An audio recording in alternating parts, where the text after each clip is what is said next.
Hello, everyone, and welcome to the swine disease reporting system. This is the report number 47. This is the first report of the year of 2022.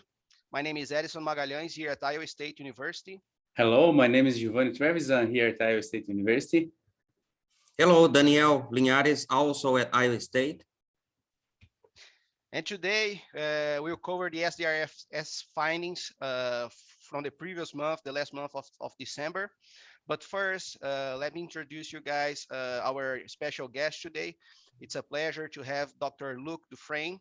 Dr. Dufresne is the Director of Veterinary Service at Seaboard Foods. That is an integrated swine production system with around 350,000 sows located in Oklahoma, Kansas, Colorado, and Texas and Iowa. Dr. Dufresne got his DVN from the University of Montreal. And prior to joining the Seaboard Foods, Dr. Dufresne held positions at Suregain, Browns of Carolina, which is now is Midfield Foods, Boehringer Ingelheim, and PIC.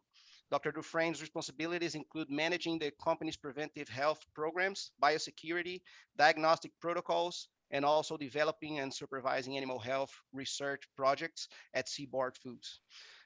He also serves as in our advisor council at the SDRS. Dr. Dufresne, it's a pleasure to have you here today. Thanks for accepting this invitation. Thank you, Edison, Giovanni, and Daniel for the invitation. It's a pleasure to be there. So our first question, Dr. Dufresne, we usually ask this for our special guests. So what is the value, in your opinion, of the SDRS for the swine industry? How does it help you to make decisions on a daily basis? Well, I think the SDRS has been very helpful for us, showing trend over time on important pathogen and what phase of production they are seeing. It's been particularly interesting when we look at the emergence of new PRRS strain like the 144 lineage 1C, and looking at disease like PED and mycoplasma change over time. Those have been very insightful. You always have to keep in mind that those are not all diagnostic samples associated with clinical case. Some of them are surveillance. Some of them are looking at compliance to ensure that the exposure program are successful, especially for PED or mycoplasma. And then you have also to keep in mind vaccine versus natural infection, especially in disease like PRRS. But overall, it's a very good tool for us on a macro scale to see the overall evolution of main pathogen related to their overall prevalence, phase of production, where they appear, and how new strains start to evolve and appear in the system. Oh, thanks for your comments.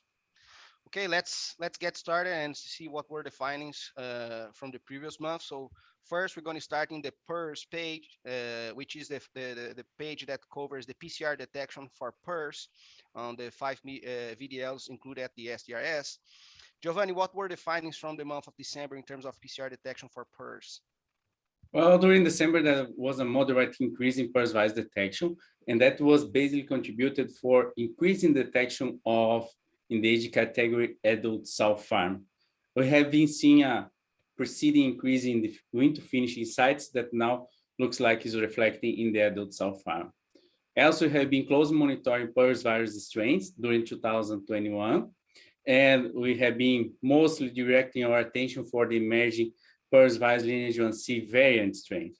And that has been kind of formed a new wave of detection in October and November, and looks like now it's within expected from the previous months. But what is interesting for these PRRS monitoring strains, as Dr. Dufresne mentioned about looking for the trends in that area, is that we have been seeing some activities of the lineage 1A, 174, more specifically in the states of Indiana, Ohio, and with some activity also in Illinois. And it looks like it's pretty ramping up a little bit these sequences over there. So it's going to be interesting to see what's going to come out in next months, or what are going to be the finds in the fields in terms of production impact of these strains. Before we flip to the next page, we'd like to get Luc's idea here or perspectives on where we are today with PRRS. It's one of the most economically significant, at least, disease here in the US. And in your mind, what have you progressed and where are we still failing on PRRS management, Luc? Well, when you look at PRRS, there's no doubt that it's more than ever the most important disease in the swine industry related to the overall impact and performance. We are getting better on eliminating the virus and keeping sow herds stable, negative for a longer period of time. But we have done a lot of that by moving sow base in more isolated region or by better biosecurity and adding tools like air filtration. Unfortunately, when we look at it at a large scale, despite our best effort, what we see now is we see more and more new strains appear that are more virulent and spread more easily. And we see a lot of lateral infection in group of stable native pigs where live vaccination success has been marginal at best. And as we have more new tools like whole genome sequencing that show us that multiple strains can circulate at the same time, and that recombination is a much more frequent event than we previously thought. And recombination can happen with live vaccine too. So we still are dealing with a lot of issue with that virus, and unfortunately, I've been dealing with that disease has appeared about the same time as I started practicing veterinary medicine, and we're not near to find a solution on how to control it the best on a large scale. And Dr. Dufresne, in your opinion, what should be taken in consideration when you are designing a plan to eliminate or control PRRS virus in breeding herds? And based on all of your experience of being practiced PRRS virus basically emerged in the US, what's your advice to the US industry? And could you share a little bit about your experience in elimination and control of PRRS virus? Well, I mean, the goal will vary greatly depending about the farm or the system specific situation and the relative risk of getting reinfected. So if you take farm that have good regional isolation of air filtration system, good biosecurity, and you can keep the virus out for an extended period of time, in those cases, I think you've got to go with virus elimination and basically do it by herd closure, exposure, and let the herd cool off and do an extensive diagnostic to ensure that those farms are getting negative. So the issue now, as you present in the past, is the time to negative take longer than what it used to be. But I think for those farms, the return is makes sense and you should do it. But if you go in a lot of the system or farm that I'm dealing with, we are dealing with multiple sow farm in a close regional proximity with other sow farm or growing pig population that are often sharing infrastructure like feed mill and some transportation. So in those situations, it will depend. So if that system of multiple farm is isolated and you have only one virus circulating, in those, we have good success by using virus exposure and associated with either closure or parity segregation to bring the herd to a system and stable negative status.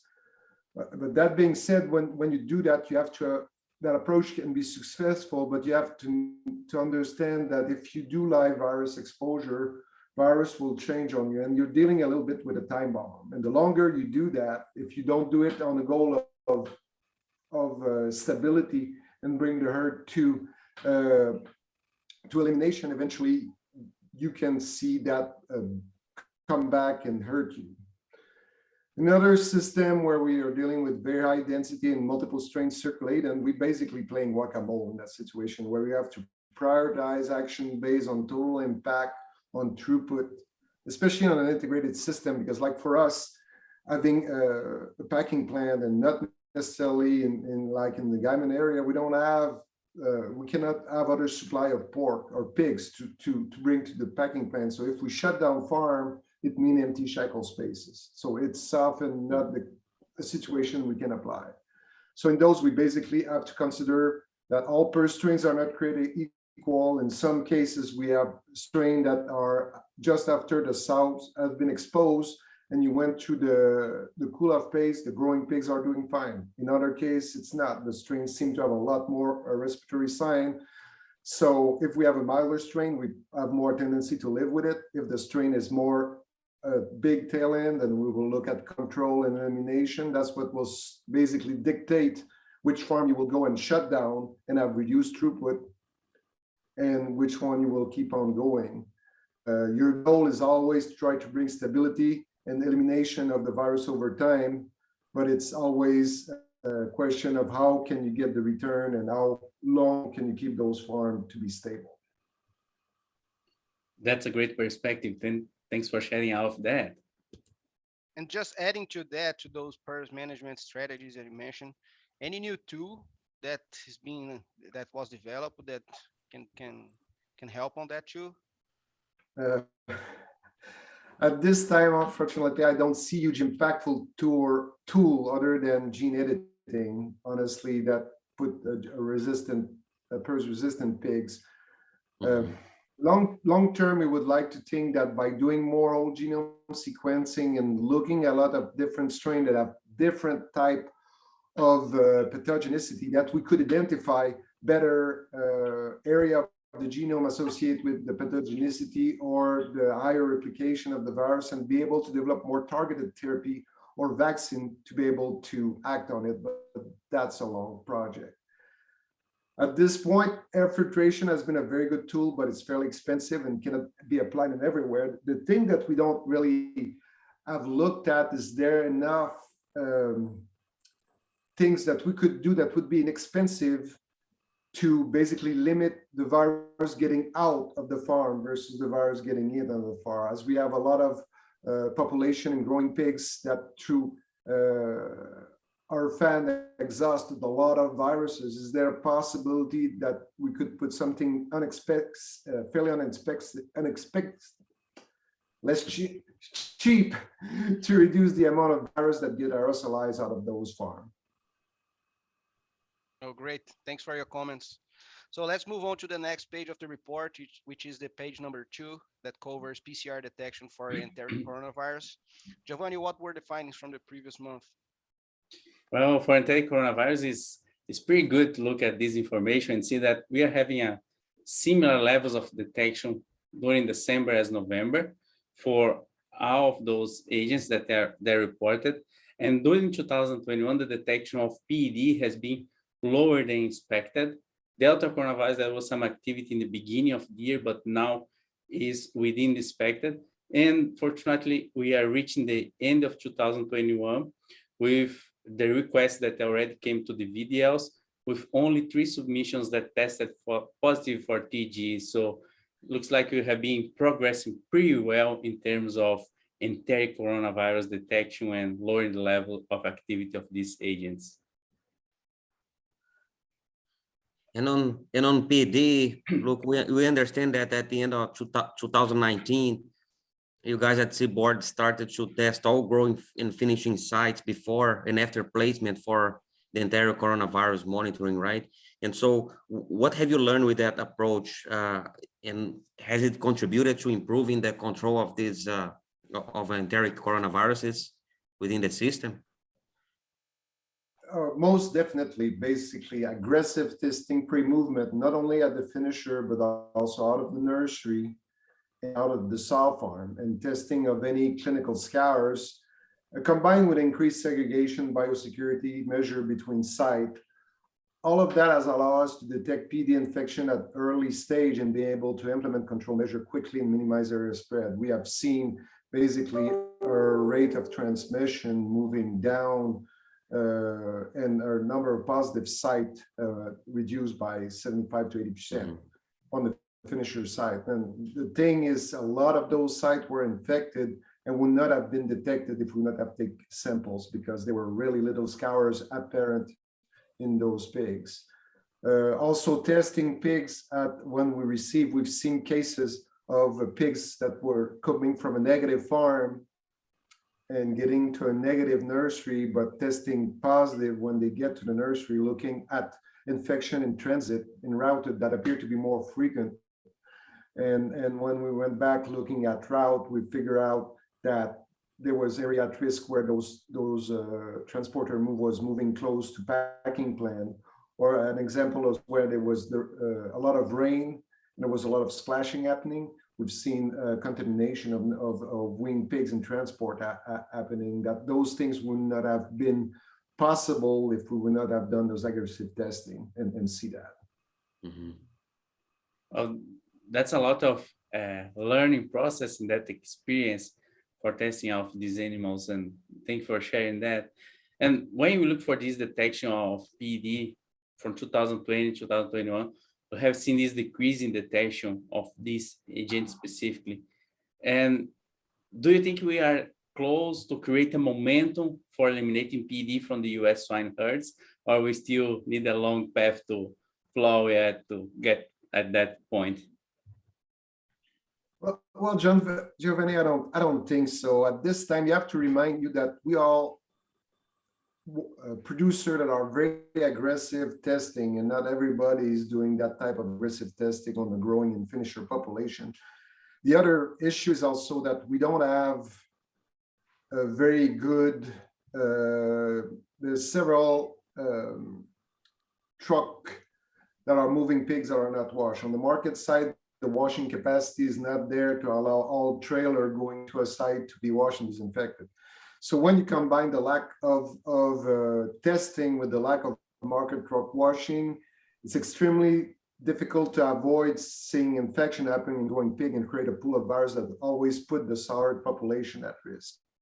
So until there's a movement to do much more aggressive testing in the growing pig population and put resources in place to ensure that you place pigs always in the clean truck, or at least that it's only when you're dumping a site or into a 48, 72 hour period that you can use dirty truck, then that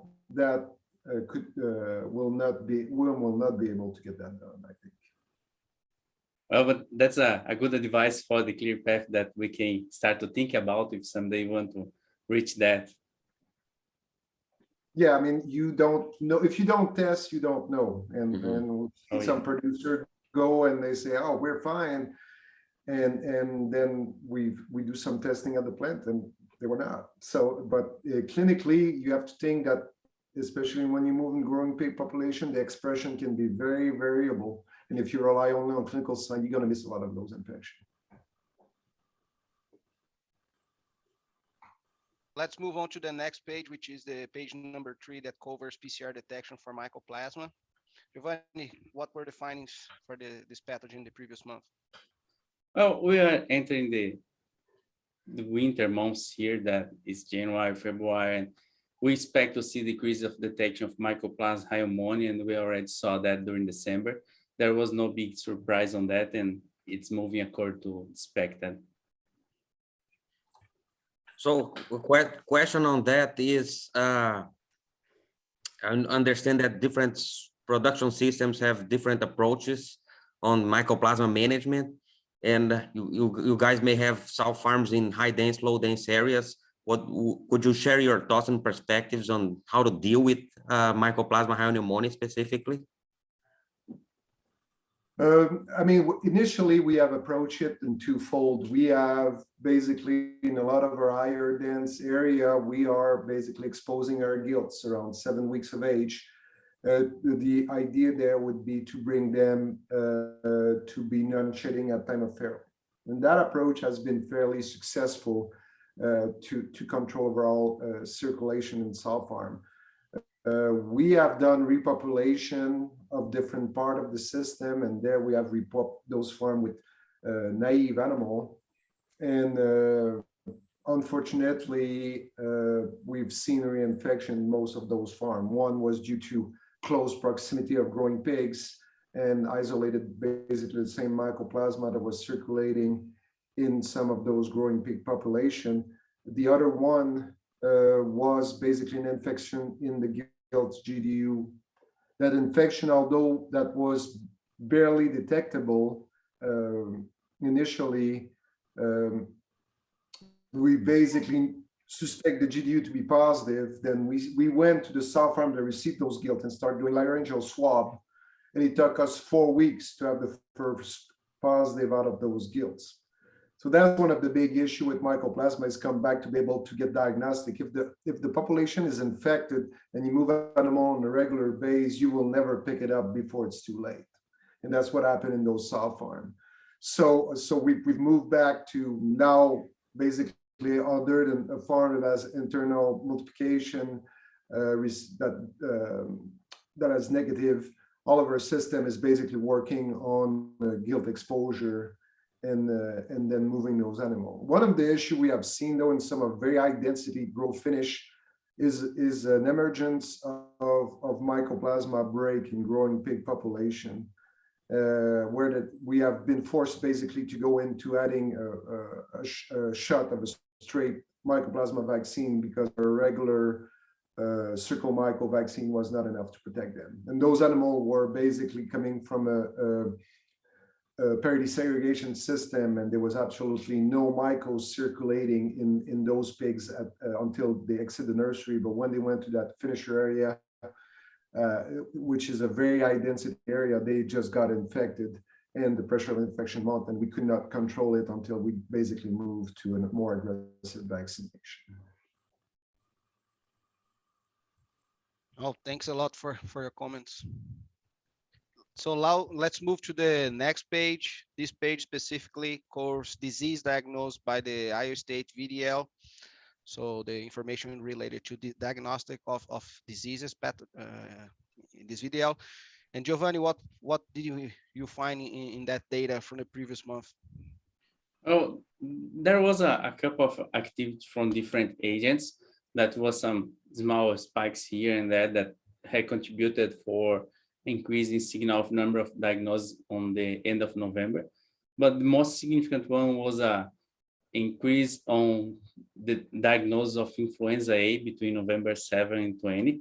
That was a spike that we had, and looks like that is according to the expected for this time of the year. When we look from the data of previous years, we also saw this increase at this similar period. Great. Any comment on that, Dr. Dufresne, Daniel? No, on the influenza side, it has been for us kind of an interesting or frustrating issue at a certain point where we have taken a more passive approach that has not worked very well for us on working only with gilt vaccination. We're looking more at using approach that's been talked now about looking at specific elimination or at least reducing virus leakage from sow farm to nursery, as we've seen more issue on early nursery pigs, starting with some influenza strains circulating in those early phases. Great, thanks. So, Dr. Dufresne, usually moving at the end of this conversation, we usually do this final question to our special guests. So, how do you envision the future of in the swine industry for disease diagnostic detection? How do you see that? I think as more molecular diagnostic get accessible and cheaper, we will start to use tools like next generation sequencing and deep sequencing more often. As we do, we will need to try to combine those tools with better analytical tool and using artificial intelligence, machine learning to try to understand and predict pathogen interaction, and looking in specific situation when I see what are the combination of pathogen that can make a situation extremely problematic, what are create you those train wreck at 25-30% mortality, where the same per strain in other flow create you only 2 or 3% mortality. So what are those differences? And as we have more of those data, we can understand it. And the other thing that's going to be interesting also is to be able to predict, see if we're able to identify early problematic strain of existing pathogen, of new emergent pathogen, and help us act quickly to control, contain, hopefully eliminate them. As we do more deep sequencing, we're going to find viruses that are just there, that are just what I call the nice one that just replicate in your cell, don't create any damage. But as we move through time and see those emergence, we may be able to identify those pathogens faster without having to use coq postulate and doing challenge study and say this things look like the same, because combining with those, we always see that factor appearing. And I think with those new technology, that should allow us to move more quicker to be able to identify the problem or new agent. Oh, great. So we're gonna have the new technologies, but also we have like a lot of big data that we could also try to understand the interaction between what's happening there. Really good point. Thanks. Yeah, it's truly the combination of both of those that I think will bring the next level of our diagnostic interpretation. Okay. No, that was really good. Thanks a lot. So that was it for this month's podcast, guys. Thanks a lot. Thanks a lot, Dr. Dufresne, for your thoughts. I think it was a really good conversation, and I hope you guys, the audience, enjoy this podcast. So with that, thanks, and see you guys next month. Thank Happy you. New Year.